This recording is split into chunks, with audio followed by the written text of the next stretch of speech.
So there's some new details on the departure of Omarosa Manigault Newman, Omarosa Manigault Newman, who had left the White House yesterday. So that was a big report, right? So the details are that came out yesterday is that Omarosa was leaving in order to pursue other opportunities, and that she'd be officially resigning on January 20th. Now, what makes this interesting, of course, is the new details about how she has left. There is the official account, and then there's what might have actually happened. So this is fun. Now, the official account is, and this is from the White House, Press Secretary Sarah Huckabee Sanders, said, Omarosa Manigault Newman resigned yesterday to pursue other opportunities. Her departure will not be effective until January 2018. We wish her the best in her future endeavors and are grateful for her service. Fairly standard response. What service? I don't know. Nobody could really tell anybody what she was actually doing there. Nobody knows. I mean, originally, as I had reported yesterday, her entire role was just her bringing articles, normally very tabloidy articles, to President Trump and pissing him off for the rest of the day and making him actually go on crazy tweet storms. Not that her stopping that has actually stopped him from going on crazy tweet storms, but that's what she did. Oh, hey, Trump, look at this article about Morning Joe. God damn it, Morning Joe. Mika, bleeding badly from a facelift. Okay, hey, that's what she did there until, of course, John Kelly stepped in. John Kelly is an equally odious person for what he believes, but he actually did try to bring some order to the White House. So part of that order was saying, Omarosa, you need to cut it out. You no longer can go into the White House without an appointment.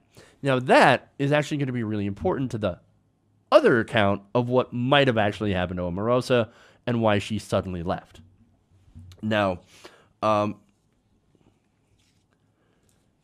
again, official account, right? According to an unnamed White House official talking to the Wall Street Journal, Manigault Newman was reportedly physically dragged and escorted off the campus. So they just took her and they dragged her up. Okay, you got to get out of here. We got to get you out. Gone. What'd she do? Well, I'll get to that. White House reporter April Ryan said that things were worse than that. Manigault, she says, apparently demanded to see Trump and was, quote, very vulgar to Kelly when he refused. Ryan then says Manigault tried to access the White House residence anyway. Now, that apparently is a no-no because of Secret Service. Secret Service allegedly got involved after that and physically removed her. I don't know if that account is true, but it would kind of fit into what we know about Omarosa to begin with. I mean, remember, she's a reality show guest, not a host. She got famous because she was on The Apprentice twice. Right? The first time is when she got famous. And look, what's funny is that she got fired. But she was the only reason that I guess people liked her is because she was the heel, and she was very, I guess, confrontational. Right? Again, that would make sense. Now, she's a reality show guest and was put into a position that she was obviously not prepared for. Right? And again, that's why she didn't do anything, and she got paid $179,000 a year to do nothing, to literally do nothing but plan her wedding. Insanity, right? Of course, the further insanity is the fact that the same reality show that she was a guest on, the president happened to be the host. So that is the strange new reality that we have found ourselves in. And again, when you really think about it, it makes you want to poke your eyes out with a pair of forks. Just saying. Now, Manigault Newman, of course, denies this report. She tells ABC News, no, that's not what happened. No, I left of my own accord. I'm going to read you her account of this, and then I'm going to ask you guys if that makes any damn sense in the world. She said, I resigned, and I didn't do that in a residence as reported. Chief of Staff John Kelly and I sat down in the Situation Room. We had a very candid conversation. I wanted to make the 1-year mark and then get back to my life.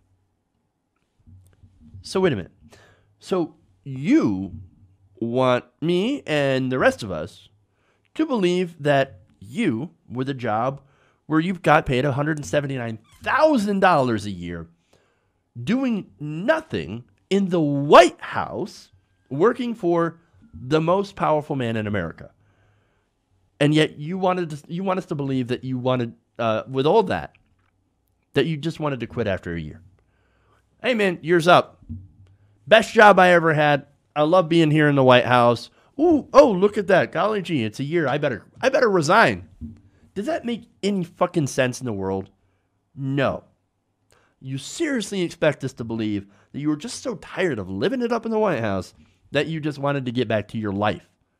What even is your life? And how is it better than where you were at in the White House? It makes no sense, okay? Who are you? Again, this is Omarosa. This is somebody who got famous for being confrontational, okay? That she was, again, the heel, and anybody who's followed wrestling knows what that actually means, right? She loves drama, she creates drama, and gets more famous from that drama. That actually reminds me of somebody else that I know. Oh, right, the President of the United States. Ugh. And look, that's what Trump loves about her, but that's what everybody else in the White House actually hates about her. She's one of the most, if not the most, disliked person inside the Trump administration. Look, it's no secret that her and John Kelly obviously did not get along. So, look, I'm more apt to believe the account of her getting dragged out, basically kicking and screaming, because it seems more in character with who she is.